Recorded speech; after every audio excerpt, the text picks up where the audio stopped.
Okay, hi, I'm Rich Shafmar. I've been doing Scratchboard for the past year. Came to the workshop a year ago, March, at Indy. And one of the things, as we all know, the Scratchboard is, after you're done, you want to protect the surface. And so spraying it. And the thing I was finding in my house was it was hard to spray because in the wintertime, I was getting ready for a show in February. It's 20 or 30 degrees outside, which is too cold. I have a basement that has glass block windows, so there's no ventilation, plus there's a furnace there. The spray is flammable. I'm a chemical engineer by training, so I think of safety, both human safety and fire safety. So it's like I'm not going to spray by the furnace or in the basement, or in the living room, or in my office area.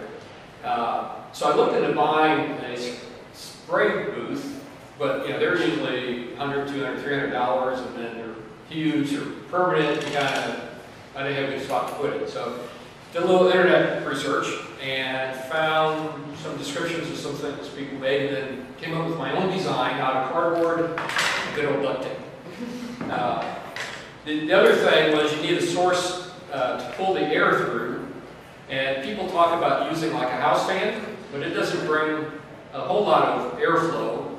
Plus the motor is right in the flow where the volatile solvent is going. And it turns out someone mentioned air blower, like a leaf blower, and I happen to have one at home. So this was free to me because I already had it, but it's a leaf blower.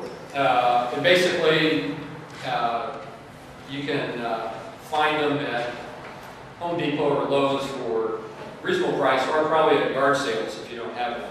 Nice thing is the motor is outside the airflow. And so that's another reason I wanted to use it. And so I tried this out in February and actually worked quite well. So I thought it might be worthwhile to show others in case they want to try it as well. Basically, this is just a cardboard box, and I bought a furnace filter and put it in with a couple-inch cap back there. I don't know that you really need the filter, but what I like to think it does is traps any of that the varnish and puts it on the filter, and I can throw it away, rather than putting it inside this, which I can't get in there and clean. And so I just sized the box. I think this will take up to an 18 by 24 inch board. I haven't made any that big, but I did do like 11 by 14 in there without any problems. The other thing I had to buy for about $4 or $5 was dryer vent pipe. And you can cut this with scissors. You don't need anything. I cut it in half, and then the ends, where I stick through there, I just did clips about every inch, and then I bent these around, and as you can see, I just taped it on a piece of cardboard. And then this particular leaf blower comes like that. And that fits right over there, and then more duct tape. Sure you're not Canadian? What's that? Are you sure you're not Canadian? Oh. I think he's Matt Red Green, eh? No way. Hey. Hey? Now, if I were doing this at home for real, I would make sure that there's a good seal all the way around. And one thing then attaches the outlet. There's another piece which goes in here,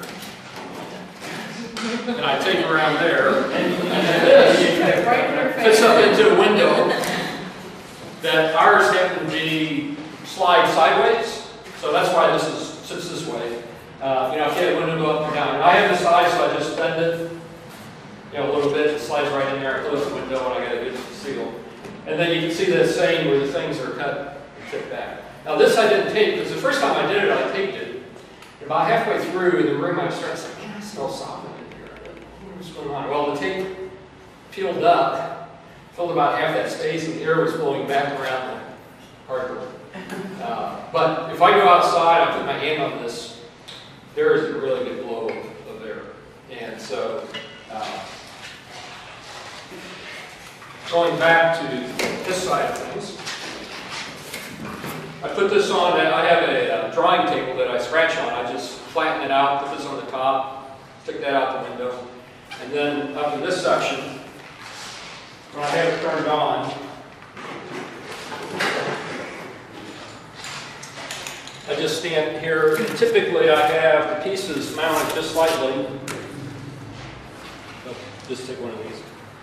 Up like that. And I just spray it at the front. And the thing I found is that the spray comes and then tends to land pretty evenly. So I've gotten really much better coverage than when I did it outside. Outside I've done it flat, I've done it standing up.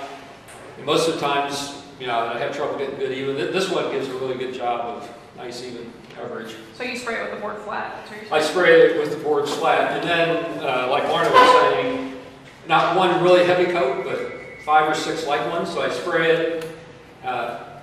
I have filled that whole area with board, spraying them all at one time. Wait 10 minutes, spray them again, spray them again, spray them again. And then kind of let it run.